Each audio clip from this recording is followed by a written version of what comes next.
Kisah Raja Anaurahta, penyatu tanah Myanmar. Babi, bayi dari Pagan. Di tengah hamparan tanah kering yang dikelilingi perbukitan di lembah Sungai Irrawaddy, berdirilah sebuah kota kecil bernama Pagan. Di sanalah, pada suatu malam yang hening pada tahun 1044, lahir seorang bayi laki-laki dari garis keturunan kerajaan. Langit berbintang dan rembulan bersinar terang malam itu, seolah memberi restu pada kelahiran sang anak yang kelak akan mengubah takdir tanah Myanmar. Bayi itu diberi nama Anaurahta. Ia adalah putra Raja Khunsao Kyaungphyu, penguasa Pagan, dari permaisurinya yang berdarah bangsawan Mon. Sejak kecil, Anaurahta menunjukkan kecerdasan yang melampaui usianya. Saat anak-anak lain bermain dengan tombak kayu, ia sudah duduk tenang mendengarkan para bikhu berbicara tentang dhamma, hukum sebab akibat dan kebesaran leluhur. Namun masa kecilnya tidaklah tenang. Ayahnya digulingkan oleh dua saudara tirinya, Kiso dan Sokate, dalam kudeta istana yang kelam. Anaurahta dibesarkan dalam bayang-bayang pengkhianatan dan dendam, tapi ia tidak terbakar amarah. Ia mengasah diri dalam ilmu militer, seni diplomasi, dan kitab suci. Ia menunggu waktunya tiba. Babdu merebut takhta. Ketika Anaurahta menginjak usia dewasa, ketegangan di istana Pagan memuncak. Raja Sokate, sang paman yang kini memerintah, semakin kejam dan kehilangan kepercayaan para bangsawan dan rakyat. Melihat ini, Anaurahta bangkit. Dengan dukungan pasukan yang setia padanya dan restu para biksu, ia menantang Sokate dalam pertempuran 1 lawan 1 di luar gerbang kota Pagan. Dengan satu tebasan pedang dan keberanian penuh keyakinan, Anaurahta menumbangkan sang tiran dan merebut takhta. Pagan, tahun itu adalah tahun 1044, tahun permulaan kebangkitan sebuah kekaisaran baru, Babitri, penyatu Burma. Setelah menjadi raja, Anaurahta tidak tinggal diam di istananya.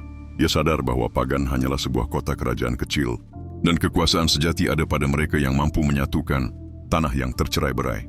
Dengan pasukan yang disiplin dan strategi perang yang cemerlang, ia melancarkan ekspedisi militer ke berbagai wilayah di sekitar. Anaurahta menaklukkan lembah-lembah sepanjang Sungai Irrawaddy, mengalahkan kerajaan Pyu yang tersisa, dan menaklukkan suku-suku Chin di barat. Namun tantangan terbesar datang dari selatan, kerajaan Taton, tanah Mon yang kaya akan budaya dan agama Buddha Theravada. Raja Taton, Manuha, menolak mengirimkan naskah-naskah suci Tripitaka kepada Anaurahta, dan ini memicu kemarahan sang Raja Pagan. Pada tahun 1057, Anaurahta melancarkan perang terhadap Taton. Dalam waktu singkat, ia menggulingkan kerajaan tersebut, menawan Raja Manuha, dan membawa ribuan cendekiawan Mon serta kitab suci ke Pagan. Inilah titik balik. Babar, agama dan ilmu pengetahuan. Dengan penaklukan Taton, Anaurahta memulai transformasi besar dalam kerajaannya. Ia menjadi pelindung utama agama Buddha Theravada. Ia membangun ratusan vihara, stupa, dan biara. Yang paling megah di antaranya adalah Shwezigon Pagoda, sebuah kuil emas yang ia bangun di Pagan, sebagai lambang kejayaan dan pusat spiritual kerajaan. Ia juga memperkenalkan sistem irigasi yang canggih, membangun bendungan dan kanal di sekitar Sungai Irrawaddy untuk meningkatkan hasil pertanian. Dengan tanah subur dan rakyat yang makmur, Pagan tumbuh menjadi pusat perdagangan dan kebudayaan. Raja Anaurahta juga mengundang para sarjana dan biksu dari Ceylon, Sri Lanka, dan India. Ia menerjemahkan kitab-kitab suci ke dalam bahasa Myanmar kuno, membentuk fondasi peradaban yang bertahan selama berabad-abad. Bab Phai, sang maharaja, dan bayang-bayang takdir. Meski kebesarannya tumbuh pesat, Anaurahta tetap seorang manusia biasa. Ia sering berkelana sendiri, menyamar sebagai rakyat biasa, melihat langsung kehidupan mereka. Ia menjadi sosok yang dicintai dan dihormati, tetapi juga ditakuti karena tekadnya yang tak tergoyahkan. Namun seperti semua makhluk fana, ajal pun datang. Pada tahun 1077, Anaurahta wafat secara misterius. Ada yang berkata ia tewas dibunuh oleh pemberontak di hutan. Ada pula yang percaya ia mencapai moksha, lepas dari siklus kelahiran kembali. Pagan berduka. Seluruh negeri menangis kehilangan sang penyatu bangsa, tetapi warisannya abadi. Ia telah menyatukan Burma hulu dan hilir, membentuk kekaisaran Pagan yang akan menjadi fondasi bagi Myanmar modern. Epilog, jejak keabadian. Raja Anaurahta bukan hanya seorang penakluk, tapi juga pendidik anak pembaru dan penyebar dharma. Di bawah kepemimpinannya, Pagan bukan lagi kota kecil, melainkan pusat kerajaan besar yang menjangkau dari India hingga Yunnan. Selama berabad-abad kemudian, para raja Burma menyebut namanya dengan penuh hormat. Di tengah reruntuhan ribuan candi di Bagan yang kini sunyi, jejak kaki Anaurahta tetap hidup. Batu demi batu, doa demi doa, semuanya mengabarkan kisah satu raja yang mengubah negeri dengan pedang, pena, dan keimanan. Biapsi, setelah kematian, hidupnya kian bergema, Meski tubuhnya telah tiada, Anawrahta tidak pernah benar-benar pergi. Para penerusnya, terutama putranya Raja Kyansita, tidak hanya menjaga warisan ayahnya, tetapi juga melanjutkan proyek agungnya, baik dalam membangun biara maupun memperluas kebudayaan Theravada. Tubuh Anawrahta tidak pernah ditemukan. Konon, saat ia dalam perjalanan menuju Gunung Popa, kereta kuda yang ia tumpangi disergap oleh sekelompok pemberontak. Para pengiringnya gugur, dan sang raja hilang begitu saja. Ada yang mengatakan tubuhnya dihanyutkan ke sungai Irawadi. Ada pula legenda yang mengatakan bahwa para dewa telah mengangkat jiwanya langsung ke alam dewa karena kebajikan yang ia tanam sepanjang hidup. Namun yang lebih penting dari itu adalah apa yang ia tinggalkan, identitas sebuah bangsa. Bab 7, Bagan, Kota Ribuan Kandi.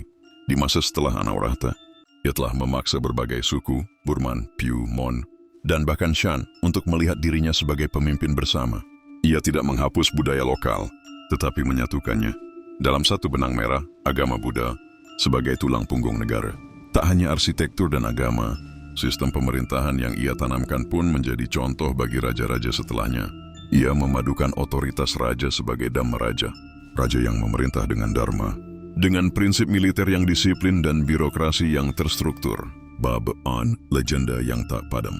Masyarakat Bagan terus mengenang nama Anawrahta, bukan sekadar sebagai pahlawan, tetapi juga sebagai setengah dewa. Di beberapa kuil tua, ada lukisan dinding yang menggambarkan sang raja menunggang gajah putih, tangannya membawa kitab suci, diiringi burung-burung merak dan naga penjaga.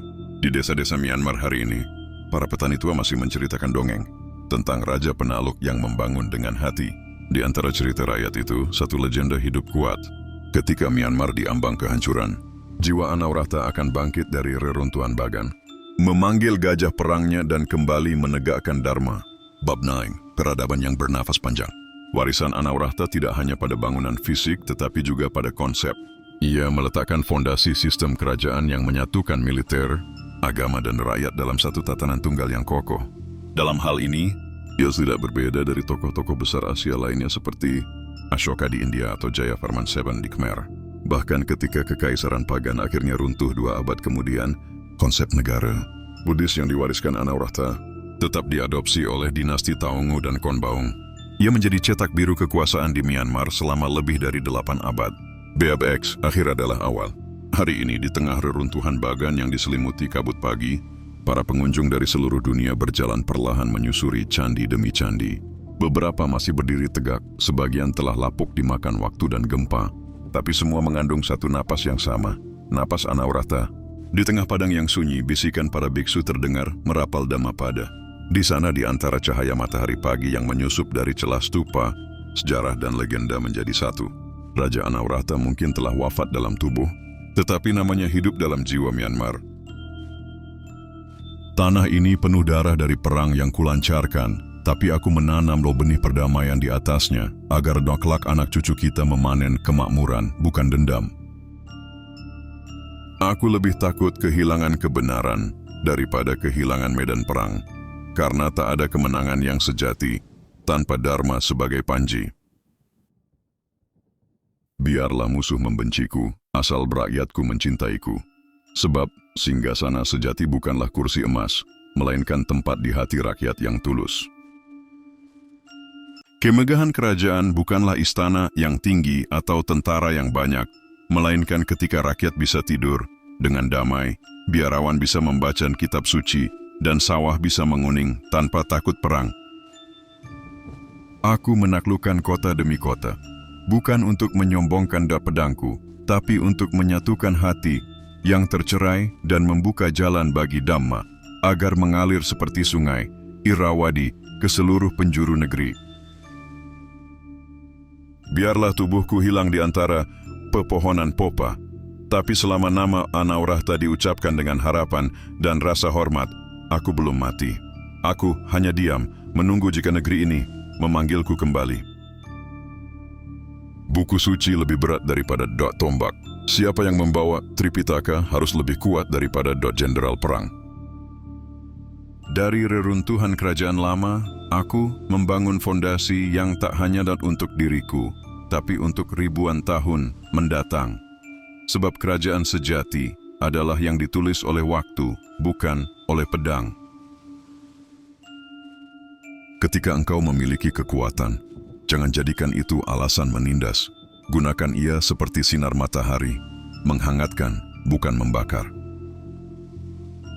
Aku tidak ingin dikenal sebagai penakluk Taton semata, tapi sebagai raja yang membangkitkan cahaya Buddha, agar tidak padam oleh angin kejahilan.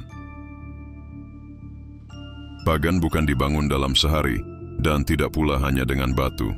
Ia dibangun dengan keyakinan bahwa satu orang bijak dapat menyelamatkan 1000, dan satu keputusan benar dapat menuntun masa depan. Jika tanah ini hanya diukur dengan luas wilayah, maka itu milik siapa saja. Tapi jika tanah ini diisi dengan cinta, ilmu, dan dharma, maka ia menjadi bangsa.